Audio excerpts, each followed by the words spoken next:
Анжелика, жалгыз бой эне кайсы жашта болбосун турмуш куруп, бактылуу болорун көрсөткүм келет. 2 январда ырчы Анжелика сырды түгөй Дубайда колун сураганы тууралуу жазып, акыры макул болгонун билдирген. Бул кабарды азыркы тапта калың эл кызуу кепке алып, өз ойлорун комментарийге жазып, билдирип жатышат. Ал эми ырчы айым Instagram баракчасына кайрадан билдирүү калтырды.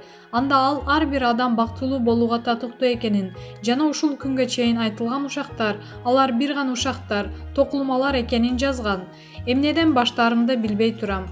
Менин жашоом, бул менин жашоом. Чоң талкы кылуунун кажети жок. Болгону балдары бар, жалгыз бой эне кайсы жашта болбосун турмуш куруп, бактылуу болорун көрсөткүм келет. 4 жылдан бери кыздарым менен жалгыз саякаттап жүрүп, эс алуучулардын 50% жалгыз бой энелер экенин көрөм. Балдары менен ойнойт, күлөт, бирок сырдашкан, ишенген адамы болсо деп тилейт. Чымчыктын да уясын бузулушун эч ким каалабайт. Ушул күнгө чейин айтылган ушактар, алар бир гана ушактар, токулмалар, жаап жашырынып, туура эмес нерселерди Кудай алдында жасабай, таза кадамдарым менен келе жатам. Ар бирибиз бактылуу болууга татыктуубуз. Аракеттенели, эң негизгиси теңи менен болуп, жүрөк эсин тапты, деди Анжелика. Маалымат булагы Аргумент Чекит KG. Анжелика, сүйүктүм экөөбүз 3 жылдан кийин гана бири-бирибизди жакшы түшүнө баштадык. Ырчы Анжелика Кайратованын сүйүктүүсү 3 жылдан бери колун сурап, бирок ырчы кыздын макулдугун ала албай жүргөн. Быйыл жыл жаңырары менен Анжелика сүйүктүүсү менен турмуш курууга макулдугун берген. Бул тууралуу анын соц тармактагы баракчасына жазылган маалыматка таянып, Барометр билдирет. Жашоо бактылуу көз ирмендерден турат.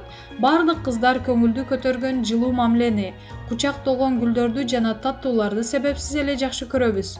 Бул тууралуу жан шеригиңиз менен ачык сүйлөшүүдөн тартынбай, эмне кааласаңыз ачык айтып туруңуз. Ал эми биз 3 жылдан кийин гана бири-бирибизди жакшы түшүнө баштадык.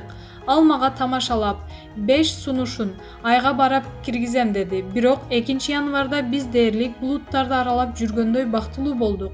Мен көшөк артында калган мындай кадрларды көрсөттүм деп эч ойлогон эмесмин. Айтайын дегеним, жашоону бүгүнкүдөй бактылуу жашап өтөлүчү деп жазды ырчы кыз. Эскерте кетсек, 2 январда ырчы Анжеликанын сүйүктүүсү кучак толо роза гүлүн тартуулап, Дубайда анын колун сураган. Маалымат булагы Барометр Чекит KG.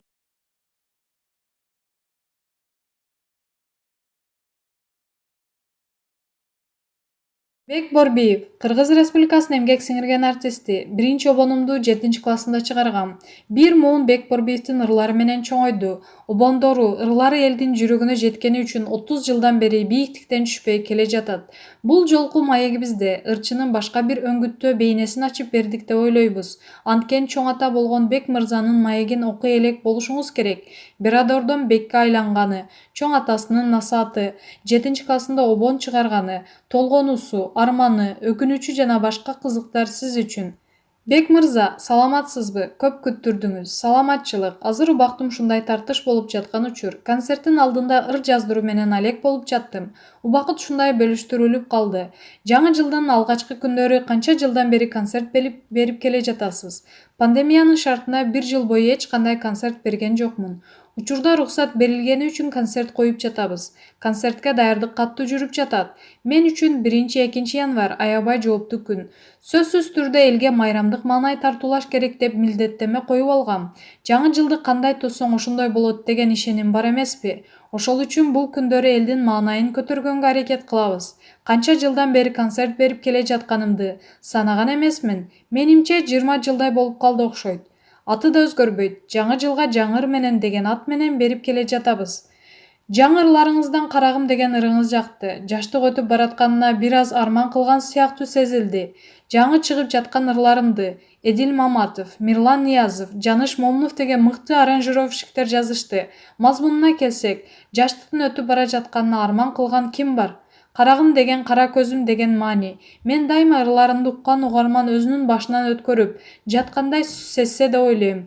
Ыр эл арасында көбүрөөк жашасын деген, жүрөккө жете тургандай, ар бири башынан өткөргөндөй сезе тургандай жазылышы керек. Жаш кыз мени жактырып калып, а мен баары бир жаш эмесмин деген мааниде жазылган ыр. Арман бар демек, сөзсүз түрдө арман бар, бирок менде эмес, ырда арман бар. Билишимче Бекборбиев дерзкий образда келе жатат. Убакыттын өтүшү менен адамдын ички дүйнөсү өзгөрөт эмеспи? Сиздики өзгөрбөдү. Адамдын өзүнө өзгөрбөй турган табияты болот, шартка карата өзгөрө турган мүнөзү болот. Мен толук жигитмин деп көп айтат элем. Бул шаардык эмесмин деген сөз. Кичине кезимде бейбаш болчумун, бирок жакшы окуучу элем. Кийин мектеп-интернатта окуп калдым. Ушул нерсенин баары сиз айткандай мени дерзкий кылды. Мен эгерде чыгармачылык жакка ооп кеткенимде жашоом башкача болмок. Бул жолу мен өзгөрттү. Чорт кыялымды жумшартты. Маданият өкүлү болгондуктан маданияттуу жүргөнгө да аракет кыласың. Чыгармачыл дүйнөдө өзүмдүн ордумду таба алдым деп эсептейм. 18-20 жашында эле чыгармачылык менен келе жатам. Мүнөзүм кандай болбосун, обончу катары милдетимди аткарып келе жатам. Сиз өзүңүздөн эмнени өзгөртө алдыңыз? Адамдагы табигый нерсе өзгөрбөйт. Миң жолу билим алып, укмуш чөйрөдө болсоң да табиятыңдагы мүнөз калат. Акылды, билимди, тажрыйбаны жашоодон топтоп, ушул нерселерди өзгөртө аласың. Чыгармачылыкка келбегенде ким болмок элеңиз? Балким спортчу болмокмун. Кесибим жол куруучу, ошол менен кемектермин. Ким билет, же бизнес кылмакмын. Бизнесиңиз барбы? Бизнесим чыгармачылык. Эгерде чыгармачыл адам бизнести тандаса, тиги калып калат. Ырдап да бизнесте кылып жүрөм дегендер бар го. Мен ошолорго ишенбейм. Бизнес кылган десең бүт убактыңды, дилиңди, акылыңды ошого беришиң керек. Чыгармачылык да бүт дилиңди талап кылат. Эко менен тең кетип ийгиликке жеткендер жок. Болбойт дагы, болбош керек. Чыгармачыл инсандардын арасында саясатка кеткендери бар эмеспи? Саясат менен чыгармачылыкты айкалаштырганга да болбойт демек. Саясат көп убакытты алып койсо керек. Андайлар деле бар, бирок чыгармачылыгы баары бир токтоп калат. Атаңыз мурун бизден эл башкарган адамдар чыккан, ырчы чыккан эмес деп капа болгон экен. Кийин сиздин талантыңызды бааладыбы? Союз учурунда тарбияланып калган адамдар үчүн ырчылык не серьезный кесип эле. Атамдын ушинтип айтканы бар. Атамдын агасын Сулайман чоң ата деп койчубуз. Ошол киши да тукумубуздан ырчы чыккан эмес. Жөн эле койсоңчу деп айтып калчу. Кийин эки тең мага кесибим болгон көз караштарын өзгөртүштү. Тескерисинче, сүйүнүшүп, чоң атамдын аты Борбу эмеспи? Биздин атабыздын атын кыргызга сен таанытып жатасың деп баталарын беришкен. Ушул жерде ысымыңызды сурай кетейин. Берадор деген ат качан бекке айланды? Бул тууралуу эч ким билүүчү эмес эле. Азыр айтып берейин. Мен атам менен апамдын студент кезинде төрөлгөн баласымын. Атам футболго аябай кызыккан адам эле. Берадор деген футболчунун атынан коюптур. Атам менен апам студент болгону үчүн чоң апам Мырзагүл мени багып калат. Кийин тайынем деп жарым жыл багыптыр. Эки кезек менен багышчу экен. Ошо чоң энем 2 айылында келип мени көрүп, аты ким десе Берадор дешет. Чоң апам Фрунзе дегенге тили келбей, Боронзо дечү. Анан Берадор дегенди кантип айтмак эле. Башка 2 тамгасын жаттап алып, Бек деп алыптыр. Ошол боюнча Бек болуп жүрөм. Башында чыккан Делбирим, тазасы барбы? Ырларыңыз ушул кезге чейин жүрөккө жакын. Өзүңүз үчүн чыгармачылыктын туу чокусу, дүркүрөп турган учуруңуз кайсы жылдар болду? Сиз айтасыз, ушул ырларыңыз жүрөккө жакын деп. Башкасы ыр десте дейт. Башкасы дагы бирин айтат. Автор үчүн ыр баласындай эле, ар биринин түйшүгү бирдей. Аранжировкасын жакшы жасабай коюп, же өзүм жеткире аткара албай калып, 1-2 жолу ырдалып калып калган ырларым көп. Ошол ырларымды деле убактысы келгенде шөөктөнүп жаштар ырдап чыгабы, же чыгармачылыгымды изилдей тургандар сууруп чыгышабы деп ойлойм. 20-30 жылдан кийин деле ырдалат балким. Биринчи ыр жыйнагым Делбирим, экинчиси тазасы барбы болгон. Булар эмнеге ошол кездеги адамдардын жүрөгүнө жакшы сакталып калган? Анткени ага чейин менин жанрымдагы, менин стилимдеги ырчы обончу чыга элек болчу. Эч кимге окшошпой, оригиналдуу, өзгөчө болуп чыккан обондор болгону үчүн элге алынып кетти. Көп адамдын жаштыгы ошол жыйнактар менен өттү. Бул мыйзам ченемдүү көрүнүш. Бирок мен чыгармачылыкка ошол убакта кандай көңүл бурсам, азыр деле ошондой көңүл бурам. Ооба, азыр бир аз жалкоолук кылып коюшу мүмкүн. Мурда сөзсүз түрдө бир күндө бир жолу музыкалык аспаптарды кармап машыкчумун. Азыр балким күн алыстап кармап калгандырмын. Өзүмө бир аз болсо да эс алуу бергенге тактуу болдум болуш керек. Чыгармачылык толгоону ден соолукка зыян, жүрөгүңө кан басымга оорчулук жаратат. Башка образга кирип, эмоцияларды жүрөгүңдөн өткөрүп жазасың. Мисалы, бир ырды чыгарсам, мен ошол түнү уктабай, кан басымым көтөрүлүп кетет. Жатсаң дагы көзүң чекчейип тура берет. Мээңде толтура ойлор, жүрөгүңдө толгонуулар. Ошол үчүн бир аз өзүмө боштондук берип калам. Бирок чыгармачылыгыма мурда кандай чоң жоопкерчилик менен карасам, азыр да ошондой. Бир муун сиздин ырларыңыз менен өстү. Сизди кумир туткандар көп. А сиз кимди жакшы көрүп ырларын уктуңуз? Обончулардын пири аталган Рыспай Абдыкадыров, Асанкалы Керимбаевдер биздин учурда эскирээк болуп калган. Алар да өткөн замандын ырчылары дегендей карачу элек. Андан кийин чыккан обончулар, ырчылар биз үчүн современный эле. Менин тушумда Ибрагим Жунусов, Исеардин Аманбаев, Тургуналы Нурматовдун ырлары жаңырып турган учурлар эле.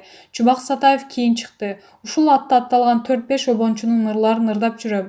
Ушуларды агайларым деп ойлойм. Мен алардын чыгармачылыгы менен чоңойдум, сабак алдым. Күндө келип сабак бербесе да ырлары менен тарбиялады. Муну өздөрүнө да айтып келем. Музыкалык билимиңиз жок туруп эле ушунчалык чоң атты жасадыңыз. Билим алсам мындан бийиктикке чыкмакмын деген ой болду беле сизде? Мыкты ырчымын деп эч бир жерде айткан эмесмин. Салмактуу обончу болушу мүмкүн. Дайым мен обончу аткарчу деп сахнага чыкаргыла деп айтып келем. Ырчы жылдыз деген нерселер мен үчүн эмес. Мендей ырдаган ырчы өзүн ырчынын дебей эле койсун деп эчен маегинде айтып жүрөм. Чала було ырдап алып эле ырчымын деп жүргөндөр бар. Мен профессионал ырчы деп аташ үчүн билимим жок. Обончу аткаруучу дегенге толук макулмун. Музыкалык билим алсам болмок деген өкүнүү жокпу сизде? Жок, такыр өкүнгөн эмесмин. Эч бир жерде ушуга музыкалык сабатым жатпай калды деп күйүүгө туура келген эмес. Сабатым өзүм аркалап келаткан кесибиме жетиштүү деп ойлойм. Эң алгачкы обон чыгарганда канча жашта элеңиз? Эң биринчи обонумду 7-класста окуп жүргөндө чыгаргам. Аккордеонду жаңы үйрөнүп, анан обон чыгаргам. Эч кимге айткан эмесмин, анткени аябай уялчу элем. Менин ырларым элге жайылып кеткен. Алар меники экенин обончу болгонумдан кийин билишти. Эмнегедир менин ырым деп айткандан уялчумун. Аста-аста сен да мага көз караңды саласың деген ырым бар эмеспи? Ушул 7-класстагы ырым. Бул ырды мен концерттерде ырдачу элем, бирок меники деп айта алчу эмесмин. Кимдин ыры жакшы ыр экен деп калышса, билбейм, мен да бирөөдөн үйрөнүп алдым деп коер элем. Уялчумун. Обон чыгарганды бирөө билсе мен үчүн өлүм эле. Ыр жазып жүргөнүмдү да эч ким билчү эмес. Калың дептериме жазып чимелеп туруп, катып, килемдердин алдында басылып калчу берчү. Аккордеонду тартканымды ата-энем билет да, конокко бирөөлөр келсе ырдап эмес, ойноп бергенден тартынчумун. Көгөрүп ойнобойм деп отуруп алчумун. Бирөөлөр мени сахнада өмүр бою жашагандай сезсе керек. Мен үчүн сахнага чыгыш абдан чоң жүк эле. Кадам шилтеп чыгып ырдап бүтүп кеткиче чаччумун. Өмүр бою сахнада каларымды ошол кезде ким билиптир. Кийин студент кезимде балдарга кошулуп ырдап жүрүп ачылдым. Көрсө ырдаган уят эмес турбайбы деп ырдап калгам. Бийлегенге кандайсыз? Бийлегенди ким жаман көрсүн? Өзүмдүн чөрөмдө эл катары жакшы эле бийлейм. Бирок сахнада бийлеген такыр башка. Ага профессионал болушуң керек. Тойдо бийлеген бийиңди сахнада бийлей албайсың. Бийлегенге менден башкалар деле жетишип жатат. Жөн эле коеюн. Таята, чоң ата болгон кандай сезим экен? 5 неберем бар, 4 кызымдыкы, 1 уулумдуку. Небере өзүңдүн балаңдын кызың да башкача таттуу болот сезим экен. Атамдын агасы Анаркул чоң атам. Бек бул жашоодо сенин ким экениң, эмне иш кылганың таптакыр башка маселе. Ал эми 7 атамдан берки келе жаткан тукумду улоо, бул эң негизги маселе. 7 атаң өз учурунда канын төгүп, жанын берип тукум улоо үчүн жанын өрөдү. Ким үчүн? Мына сен үчүн. Сага дагы өз тукумуңду улоо чоң парз дечү эле. Мен эми ал боло турган нерсе, ага маани бербей ким болгонуң, эмне иш кыла алганың маанилүү болсо керек деп ойлогом. Улумдун улу төрөлгөндө ошол чоң атамдын айтканын эстедим. Бир парзымды аткардым дедим. Небереге эзилип кетет экенсиң. Өзүм эрте ата болдум. Ал кезде бала элем. Балдарым мени менен кошо чоңоюп калышты. Гастролго барып келсем бирөө жөрмөлөп жүргөн болот, дагы бири барып келсем басып калган болот. Бир карасаң мектепте барып калган болот. Эми тамаша катары айтып жатам. Бирок чындыгында ошондой болгон. Анда жаш болуп балдардын чоңойгонун деле маани бербей каласың. Азыр 50нын кырында көп нерсеге башкача карап, башкача ойлонуп калат экенсиң. Неберелерге толук жүрөгүңдү ачып эзилип кеткенде мүмкүнчүлүк болот экен. Неберелериң бардык чоң аталар жакшы көрүшөт. Мен да чоң аталарым жакшы көрүшчү. Жеке баракчаңызда такыр жеңебиздин сүрөтү жок. Эмнеге деп сурасам болобу? Жеңеңдин өзүнүн баракчасын карап көрсөң болот. Менин баракчамда 5-6 сүрөтү бар. Аялын эле жетелеп сүрөтүн киргизе берген ырчылар бар. Мен андай эмесмин. Жеңебиз жакшы жүрөбү деп эле сурайын дегем. Жеңеңер жакшы жүрөт. Маекти сиздин жаңы жылдык каалоо тилегиңиз менен аяктайлы деп турам. Эми жаңы жылда жаңы президентти тандап алалы. Бул жолу татыктуусун тандайлы. Айтайын дегеним, кыргыз эли жетишинче эле кыйналды, чайпалды, төгүлдү. Өткөн жыл сабак боло турган жыл болду. Чыгармачыл адамга тынчтык, элибизде жакшылыктар болсо эле болду экен. Өзүңөр байкагандай, өткөн жыл пандемиядан улам аябай эле кыйын жыл болду. Орусиянын артисттери бизге шарт түзүп бергиле деп чыгышты. Биздикилер деле бир аз айтышты окшойт. Мындай караганда артисттердин 90% өзүнүн чыгармачылыгы менен жан багат. Эч кимдин сырттан каражаты жок. Айтор тынчтык болсун жерибизде. Орус сыркоодон алыс бололу. Элибизге келе жаткан жыл берекесин берсин. Жаңы жылыңыздар менен. Маегиңизге рахмат. Маалымат булагы Суперчекит KG.